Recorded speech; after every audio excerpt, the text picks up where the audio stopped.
saat sakaratul maut pahala itu ditampakkan. Jadi pahala itu bukan sekarang, pahala itu saat kita pulang. Nanti begitu akan meninggal ditampakkan itu, ya, pahala yang telah kita kerjakan itu dalam bentuk amal yang diridhoi oleh Allah. Makanya orang-orang yang rajin beramal saleh, ya, hasanahnya banyak, itu hidupnya tenang. Karena dia merasa tenang, jiwanya pun tenang. Ketika pulang pun dia berada dalam ketenangan. Itu yang menjadikan dia kadang senyum. Ada orang yang akan meninggal itu senyum.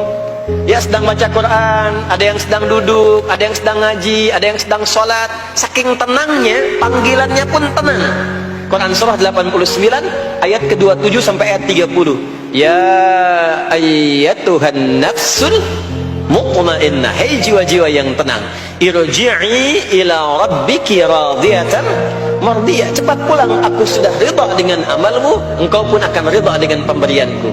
Fadkhuli fi ibadi, masuk golongan hambaku. Ibad itu jama' dari kata abdun. Abdun itu adalah nama bagi hamba yang senantiasa memperbanyak ibadah. Ketika dia ibadah punya hasanat, maka dikonfirmasi saat pulangnya, ditampakkan hasanatnya, ditampakkan hasil pahalanya. Itu yang menjadikan, pernah dengar Sayyidah Asyah, Siti Asyah? Siapa beliau? Istrinya Fir'aun kan? Ya, kan ada kisah Fir'aun dalam Al-Quran. Ketika beliau akan dieksekusi oleh Fir'aun, la'natullahi alaih, Fir'aun itu akan mengadab, akan menghukum istrinya sendiri, Sayyidah Asyah. Ketika akan disiksa dan sudah diikat dalam tiang itu, akan disiksa, maka beliau berdoa, Siti Asyah itu, dan doanya diviralkan di Al-Quran. Rabbi bennili indaka baitan fil jannah wa najjini min fir'auna wa amali.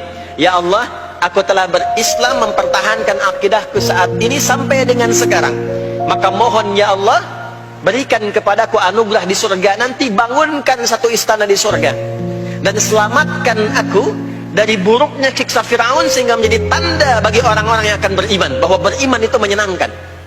Maka apa yang terjadi? Saat sakaratul maut itu ditampakkanlah oleh Allah istana di surganya, maka dia tersenyum. Dalam senyum itu Fir'aun kan gak ada imannya, jadi gak ada koneksinya.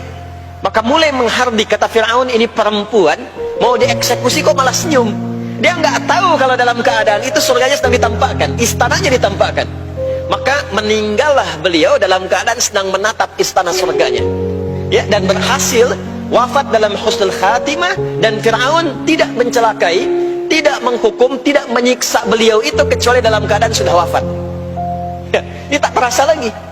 Itulah orang-orang yang saleh, orang-orang yang punya banyak hasanah, ditampakkan sakaratul mautnya, lalu dihisab, nanti baru dikonfirmasi. Maka sekarang diberitakan sebagai ilmal yaqin, saat sakaratul maut diperlihatkan sebagai ainal yaqin, saat masuk nanti ke surga dirasakan sebagai haqqul yaqin. Maka ada ilmal yaqin, ainal yaqin, haqqul yaqin. Itulah yang menjadikan kita sering berdoa supaya semua kegiatan dunianya menjadi hasanah, dan di akhirat dikonfirmasi lagi hasanahnya. Ada di Al-Baqarah surah kedua di ayat ke-201. Wa minhum may yaqulu rabbana atina fid dunya hasanah wa fil akhirati hasanah wa qina adzabannar. Nah, perbuatan hasanah yang pertama itu salat. Jadi ketika kita salat ada pahala. Pahala itu urusan akhirat. Nanti ketika meninggal dapat.